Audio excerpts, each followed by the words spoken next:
In December 2002, a quiet California town was rocked by the mysterious disappearance of a young woman expecting a child.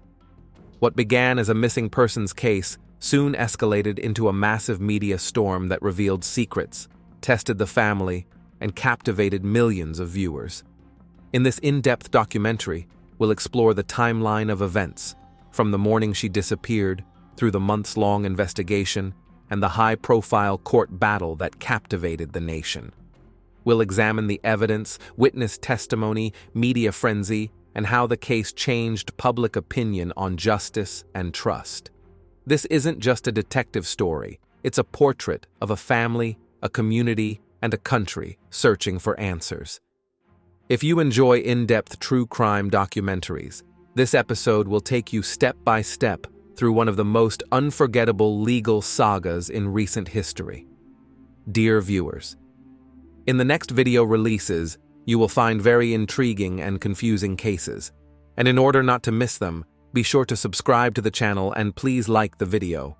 In California in the late 1990s, Laci Denise Peterson, née Rocha, was seen by many as the epitome of the classic American dream, cheerful, open, with clear plans for the future and a sincere belief that life can be built step by step if you know what you're striving for. Born in 1975 in Escalon, she grew up in Tracy, a small but cozy town in California's Central Valley where everyone knew everyone. Laci's childhood, as those close to her later recalled, was almost exemplary. School, helping her mother on the family farm, dancing, participating in school activities, a little sports, and a lot of socializing. But all of this was merely a prologue to the adult life she built with astonishing determination and a clarity rare for her age. Even in high school, Laci stood out not only for her physical attractiveness, long dark hair, an open smile, and a soft voice, but also for her energy. She had a knack for listening and engaging in conversation, making people feel comfortable around her. Friends called her sweetheart, and teachers noted her leadership qualities. She knew how to inspire without dominating, but rather gently leading. After graduating from high school, Laci enrolled at California Polytechnic University in San Luis Obispo. This step marked the first significant milestone in her development. There, she studied ornamental horticulture and plant science, a major she chose for a reason. From childhood, she helped her mother in the greenhouses, loved tending flowers, and dreamed of someday opening her own garden center or farm store. Her student life in San Luis Obispo was not only a time of study, but also a time when she learned to be independent. Laci quickly became involved with her university friends, participated in social events, and worked part-time, not because she had to, but because she wanted to feel independent. Her diaries included notes about wanting to build my life with my own hands and find that one love that will give me security and peace. It was during these years that fate brought her together with Scott Peterson. He attended the same university, was passionate about golf, and charmed with his politeness and confident manner. Their acquaintance wasn't a whirlwind romance at first sight. Rather, it was a gradual rapprochement. They first met at the cafe where Laci worked as a waitress. Scott came over to order and then returned again, just to chat. She laughed that he was too polite for a student, and he later said that her smile was that one, the one you instantly remember. Their relationship developed calmly and smoothly. Walks around campus, parties with mutual friends, endless conversations about the future. By the end of university, they were already a couple that everyone took for granted. Scott dreamed of a career in the restaurant business, and Laci dreamed of a cozy home with a garden and a family. In 1997, they officially began dating, and 2 years later, they married. The wedding was small, but very warm. She didn't strive for ostentatious glamour, just family, friends, and an atmosphere of happiness that Laci, as always, effortlessly created around herself. After graduating, Laci worked hard to make her dreams come true. She began a career in gardening and landscape design, Her projects were distinguished by their attention to detail. She knew how to select plants so that yards looked not just well-groomed, but as if they were breathing life. Clients appreciated her for this and often recommended her to friends. She built a reputation as a reliable and talented professional. At the same time, Lacey maintained very close relationships with her family, especially her mother, Sharon, and brother, Brent. They would gather every Sunday, host family dinners, and plan holidays well in advance. She was a person for whom home and family weren't just words, but a true core. Even when work took up much of her time, Lacey found the energy to decorate the house, tend the garden, and invite friends. Her acquaintances often said she had a gift for home. Wherever she was, the space around her seemed filled with warmth. When Scott and Lacey decided to move to Modesto, a town where life flowed more slowly, she embraced it as a new beginning. It was a chance to build what she'd long envisioned, a home of her own, a well-kept garden, and a family life. In Modesto, they bought a cozy house on a quiet street near the city center. It wasn't a luxurious mansion, but exactly what she wanted: a bright kitchen, a spacious living room, and a small backyard where she happily planted flower beds. At this time, Scott began working in sales, and Lacey focused on the house and her landscaping projects. She also taught a little, helping friends and college students with botany and plant care. She soon became a prominent figure in the neighborhood, often seen gardening, shopping at local stores, and walking her dog. People described her as friendly, always ready with a smile and a quick chat. By the early 2000s, Lacey seemed to be living the life she'd planned since her youth. She dreamed of motherhood, and finding out she was pregnant was a special moment for her. Friends said she was literally glowing during this period, planning the nursery, choosing fabrics, poring over furniture and toy catalogs. She loved sharing her plans, laughing that she'd be the most organized mom in the world, and already knew what the house would look like in the first months after the baby's birth. She and Scott had chosen a name, Connor. She attended classes for expectant mothers, actively socialized with other expectant mothers, and developed a passion for cooking healthy, home-cooked meals. Those who knew her said she wasn't just expecting a child. She was building a future filled with care and love around it. During this period, she became especially close to her mother, frequently calling her college friend and taking every opportunity to take family photos. Beyond her home life, Lacey remained active. She loved cooking, hosting holiday dinners, and entertaining. For Thanksgiving, she'd set the table so beautifully it could have graced the cover of a food magazine. Meticulously arranged seasonal flowers, the aroma of roasting turkey. She planned Christmas in advance, decorating the house with garlands and setting up a live Christmas tree she'd chosen herself. Her sense of taste was impeccable, and her attention to detail was almost professional. It's important to understand, Lacey wasn't a celebrity, didn't seek publicity, and wasn't involved in high-profile projects. She lived an ordinary, yet very fulfilling life. She was seen as the perfect neighbor, polite, caring, and energetic. She embodied a vision of home comfort and family values that many sincerely shared. Lacey loved walks in the park, especially early in the morning, just as the sun was rising. She loved drinking coffee with cinnamon, describing it as the smell of a peaceful morning. Her friends recalled that she disliked loud parties, preferring warm gatherings with loved ones. She adored planning, whether it was a vacation, buying furniture, or just a weekend lunch. Everything was meticulously written in her planner, and every detail was meticulously planned. She had a gentle nature, yet surprisingly tenacious. If she took on something, whether it was organizing a party, designing a garden, or helping a friend, she saw it through to the end. This combination of tenderness and inner strength made her a person you could rely on. One of her favorite hobbies was decorating for holidays. She masterfully decorated her house for Halloween, Easter, and the 4th of July. She loved fresh flowers, candles, cozy blankets, and soft lighting.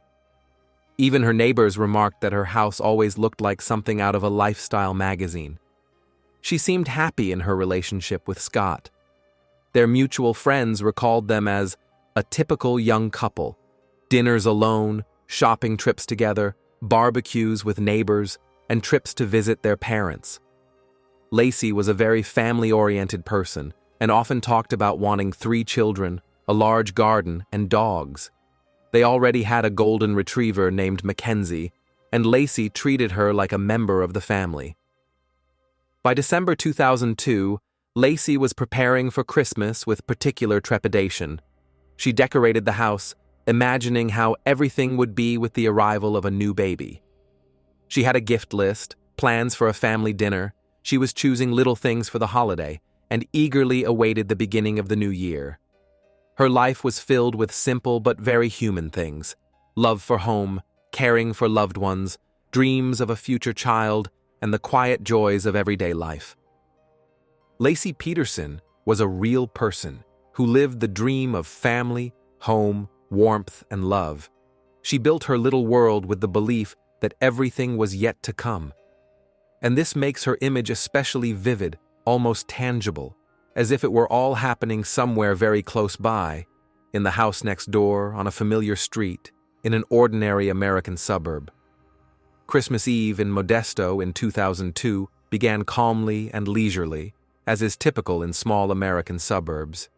December smells of wet earth and spruce, colorful lights twinkle on lawns, neighbors wish each other happy holidays, and a sense of the approach of something good and family-oriented hangs in the air.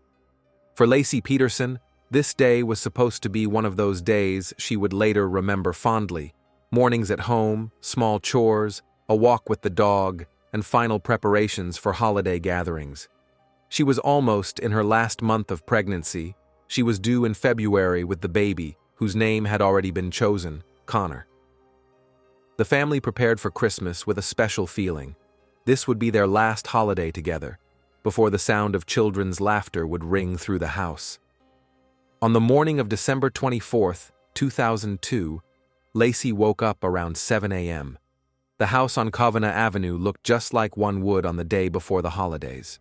A decorated Christmas tree stood in the living room, a grocery list lay on the kitchen counter, and the refrigerator held the ingredients for a festive meal. Neighbors later recalled seeing her in the garden around 8:30 a.m., adjusting decorations and talking to someone over the fence. She was wearing light-colored clothing and comfortable shoes, the kind she often wore when walking her dog. That same morning, Scott Peterson, by his own account, was planning to go fishing in Berkeley, a port about an hour and a half away from home. He loaded his gear into his car and, according to official records, left around 9:30 a.m. Lacey, investigators later claimed, planned to go for a walk with their golden retriever, Mackenzie, and then stop at the store to buy groceries for the festive dinner. Everything seemed completely ordinary. It seemed almost too mundane, the way it often happens before the familiar world suddenly collapses. At around 10:30 a.m., neighbors spotted Mackenzie's dog. She was alone, on a leash, but without her owner.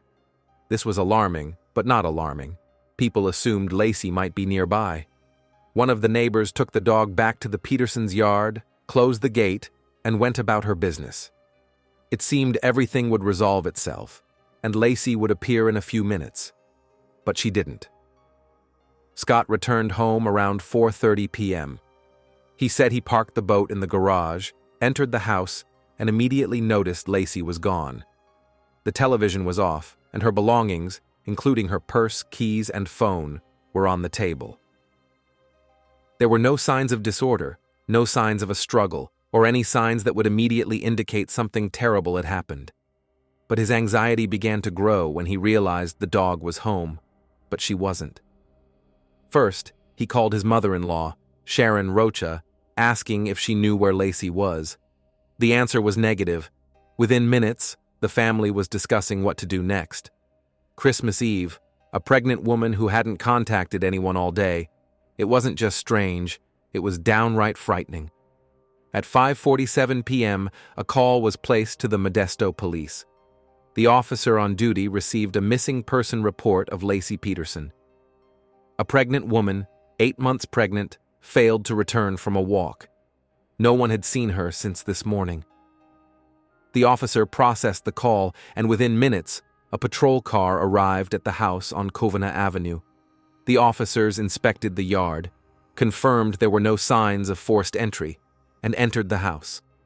The first thing that caught my eye was the perfectly maintained space, almost anticipating the holidays. Cooking utensils prepared on the table, the soft glow of fairy lights in the living room, and the Christmas music that Lacey played in the mornings. It was as if she'd just stepped out and was expecting to return at any moment. But time passed, and she was gone. Her purse with documents, her phone, and her keys, everything remained in the house. A woman, 8 months pregnant, couldn't simply vanish in the middle of the day without a trace. Around 6 in the evening, additional police units arrived at the house. A preliminary search of the area and questioning of nearby neighbors began. In the darkness of the winter evening, the flashing lights of patrol cars illuminated the facades of the houses. Neighbors came out into the street, exchanged glances, and called friends. No one could recall anything suspicious. No one heard screams or saw any strange vehicles. By 7 in the evening, the situation was no longer perceived as a simple delay or a random misunderstanding. The police compiled a description of Lacey, 27 years old, 8 months pregnant, approximately 160 centimeters tall, dark hair, wearing light-colored sportswear. This information began to be disseminated over radio networks and internal channels.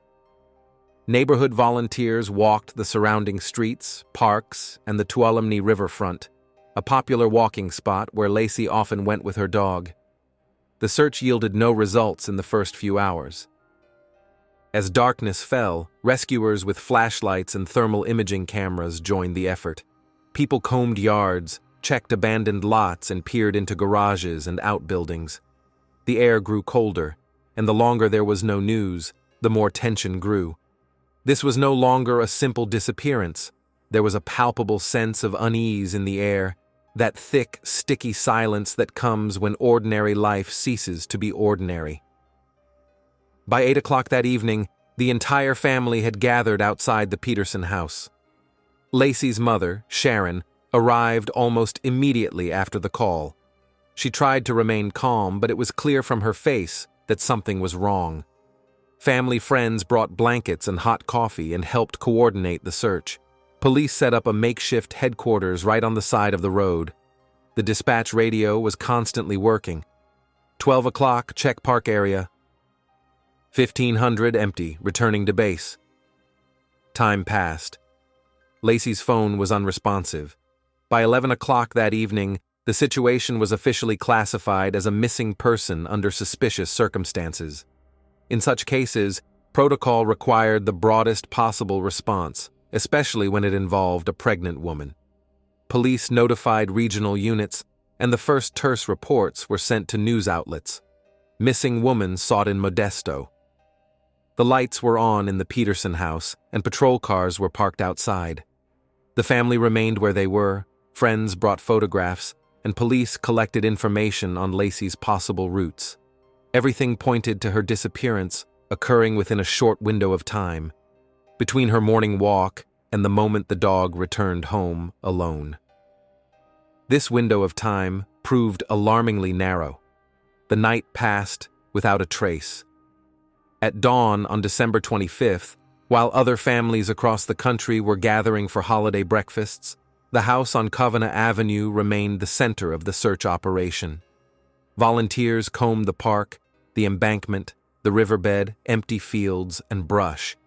Police checked phone calls, hospital patient lists, and questioned passing drivers. Christmas carols were no longer heard in the Peterson home. Instead, the radio broadcast a constant stream of missing woman reports. From that moment on, the case spread beyond Modesto. Photos of Lacey spread throughout the county, banners were erected on highways, and local television stations began broadcasting short reports. Her image appeared on phone and television screens, and a heavy feeling filled the town, as if the normal flow of life had faltered. The following days of the search became the most intense in the history of the small Californian town. Hundreds of volunteers joined the operation. People unfamiliar with the family came with flashlights, water, and warm clothing. No trace of Lacey was found. With each passing day, the hope that she would return home alive grew more fragile, but the family refused to give up. Through January and early spring, the search continued. Vast areas along the bay, parks, and countryside were searched again and again. Reporters set up camp at the Petersons' home, but even they didn't know the story behind it. There were television reports, but almost no official news. The missing pregnant woman became a symbol for many Americans. She was talked about in cafes, on the streets, and on the news. The city lived between hope and fear. It wasn't until April 2003 that this agonizing uncertainty ended. On April 13th, a man walking his dog on the shore of San Francisco Bay spotted something in the water that he initially thought was debris washed up by the tide. It turned out to be human remains. The next day, April 14th, something was found nearby that confirmed the family's worst fears: footprints of the child they were expecting. A few days later, DNA testing confirmed it. It was Lacey Peterson and her son, Connor. At this point, the story that began on a quiet Christmas morning transformed into a national tragedy. The city, the family, the country. Everyone waited for news, and now it arrived. The nameless fear took on a face. The woman's smile from the Christmas photographs became a symbol not of the holiday, but of a loss that could no longer be reversed. But with this, a new stage began, a stage in which emotions took center stage, not the cold work of investigators. Authorities officially announced the launch of a full-scale investigation that was supposed to answer the main question: what happened to Lacey Peterson? When the bodies were found in April 2003, the country had been gripped by the story for nearly 4 months. Hundreds of news reports, hours of television coverage, dozens of theories, and not a single definitive solution. As word spread that the remains belonged to Lacey Peterson and her child, attention to the case grew to unprecedented levels. Modesto, once a quiet and cozy city, became the epicenter of a national crime drama. And in those days, as the family's grief intertwined with the flashing lights of television cameras, police began the next phase, a thorough, cold-blooded investigation. In the first days after the body's discovery, investigators focused on reconstructing the events of Christmas morning, December 24, 2002, the day Lacey disappeared. This chronology became the foundation of the entire case. Large charts were posted throughout the task force: city maps, satellite images of routes, telephone call logs, and surveillance photos.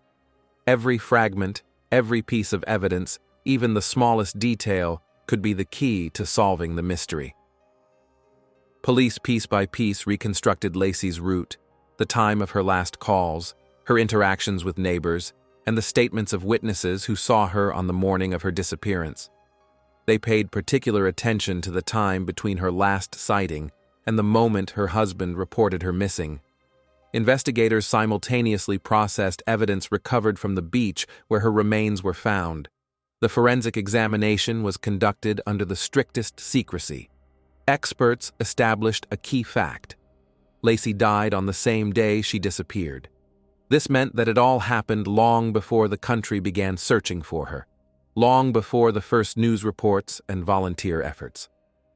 The details of the examination were not disclosed to the public so as not to interfere with the investigation, but for professionals, it was enough to conclude that what happened was no accident.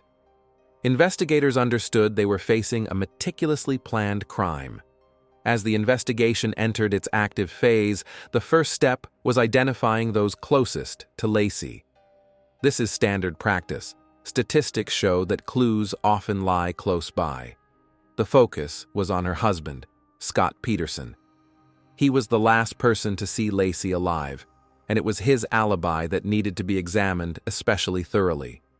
From the very beginning, Scott was a figure of interest not only to investigators, but also to journalists. Young, attractive, and confident, he participated in the search, gave interviews, and appealed for public assistance. In the first weeks after her disappearance, he was the face of the entire campaign. He spoke of how he was expecting a child and how he was preparing to become a father. In photographs taken during those days, he appeared restrained and collected, the image of a grieving husband. But investigators saw more than just the news images. They listened to him speak, noted what he didn't say, and observed how he responded to pressing questions, and they quickly began to notice something wasn't adding up. Scott claimed that on the morning of December 24th, he went fishing in San Francisco Bay, near the Marina de Berkeley. He described in detail the time of departure, the route, the dock, and the boat he planned to spend several hours on the water. For investigators, this alibi became a key element of the investigation. Every word was checked. They examined the route he described, requested surveillance footage from highways and the marina parking lot, and checked receipts and phone records. Part of the story corroborated. He had indeed been seen at the marina. But other elements raised serious questions. Certain time periods weren't supported by either technical evidence or witness testimony. There were also odd details. Details he initially described one way, then later recounted them differently upon repeated questioning. Investigators knew well. An alibi that collapses under its own weight is often no coincidence. But they couldn't rush to conclusions. This was a high-profile case, and the slightest mistake could ruin everything. Soon, the focus of the investigation began to shift from a vague circle of suspects to a specific individual. Scott's behavior in those weeks was increasingly questionable. When the Lacey family held press conferences and publicly pleaded for help, he showed up less frequently than expected. Some witnesses claimed he seemed too calm for a man who had lost his pregnant wife. Investigators recorded every sighting. And then something happened that proved a turning point. Information about Scott's extramarital affairs came to light.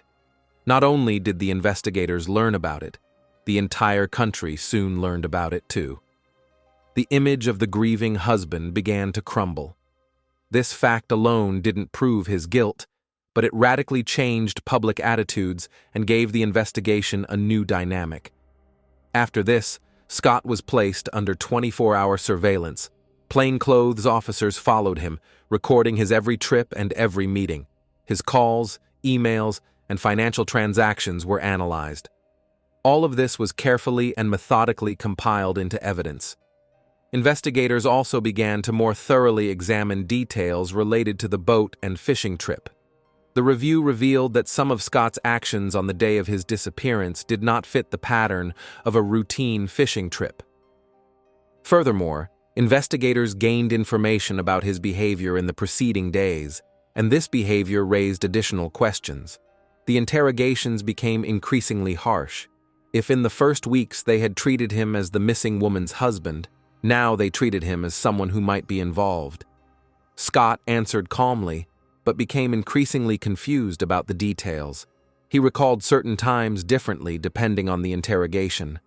This wasn't direct evidence, but it was a red flag for investigators. Meanwhile, the forensic experts' work proceeded in parallel. Their conclusions, succinct, precise, and accurate, gave investigators grounds to conclude that Lacey's death occurred on the day of her disappearance. No signs of an accident were found. The experts kept details private, so as not to traumatize the family or influence the trial, but for the investigators, everything was clear. A foul had been committed. The atmosphere at department meetings grew increasingly tense. The deeper the investigators dug, the more clearly the contours of Scott Peterson emerged. His alibi was crumbling, his behavior was questionable, and his personal life was becoming less and less like the exemplary husband he projected publicly.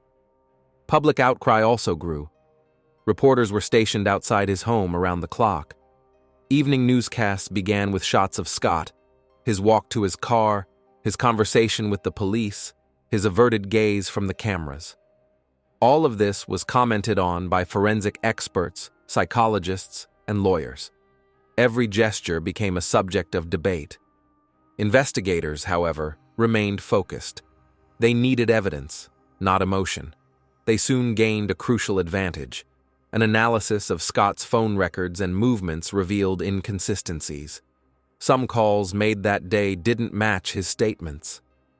Time intervals suggested he might have been in different locations than he claimed. His alibi was further undermined by data on Scott's purchases and activities shortly before Lacey's disappearance. Several items he purchased seemed odd given the upcoming holiday and the birth of his child. These findings strengthened the investigation's case. By April, investigators were ready to take decisive action. Scott had still not been formally charged, but was under constant surveillance. And then came the final blow. On April 18, 2003, detectives received information. Scott had left Modesto heading toward the state line. A large sum of cash, documents in a different name, and items indicating a possible escape attempt were found in his car. The arrest was swift and efficient. Several cars blocked his vehicle, and detectives presented an arrest warrant. News cameras were already nearby. Within minutes, the nation saw footage that had been broadcast on all national television networks. Scott Peterson in handcuffs. For investigators, this was the end of the first stage and the beginning of a new one. The investigation lasted for months, with the public following every step, but the most important thing lay ahead. The trial. That's where the truth would be revealed. The trial for the disappearance and death of Lacey Peterson began with a level of attention unmatched even by some high-profile cases of the 1990s. Weeks before the first hearing, journalists began gathering outside the courthouse, television networks set up mobile studios, and newspapers and television stations dedicated entire newscasts to the case. This wasn't just a trial, it was a massive media phenomenon. The public had already formed a clear opinion on Scott Peterson's guilt, but it was in the courtroom that the investigation had to prove it legally. Prosecutors began by presenting the entire chain of events to the jury: Lacey's disappearance on Christmas Eve, the search, the discovery of the bodies in the spring, and the investigation that gradually led to her husband. Prosecutors emphasized that the case was built not on a single high-profile discovery, but on a multitude of clues that, taken together, formed a coherent picture. A key part of the indictment was the chronology of Scott's actions on the day of his disappearance. He claimed to have gone fishing in San Francisco Bay on the morning of December 24th. However, the investigation established that he had no prior plans for this trip, not even a fishing license purchased in advance.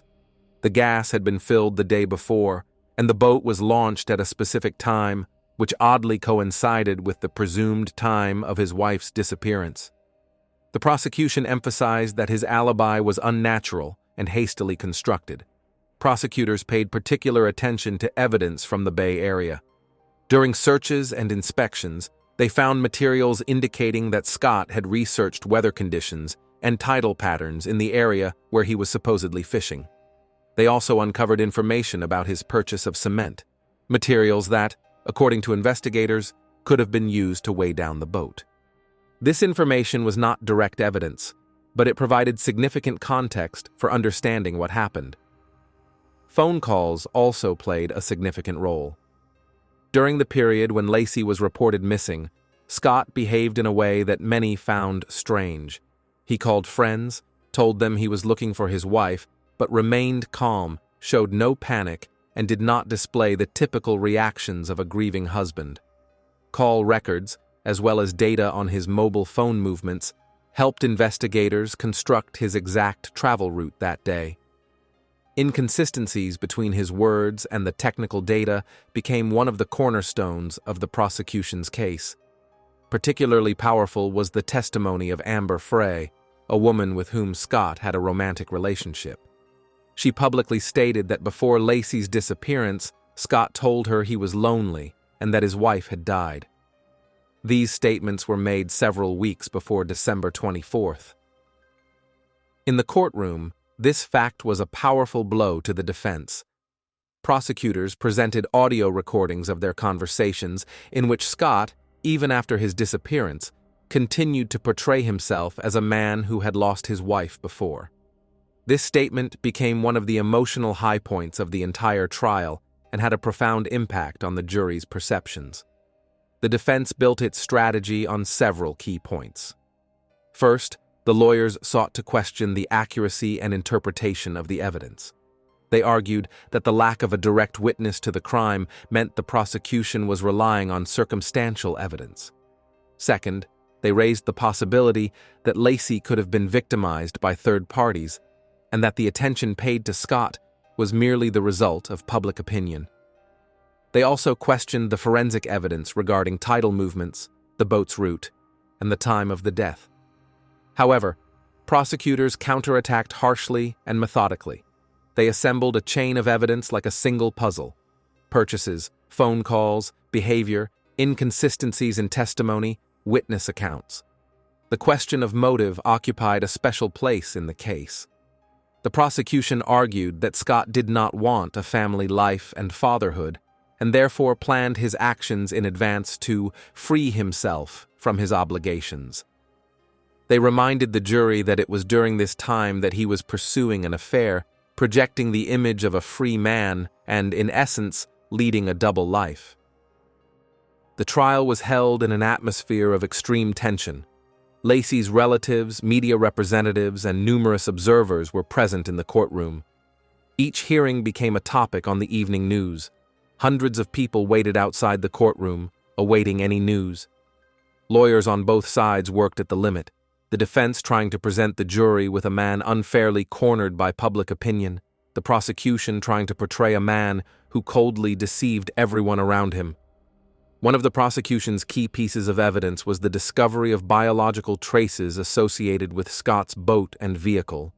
While none of this provided a direct link to what happened, the combined evidence, according to experts, indicated that Scott could have been in the area where the bodies were later discovered.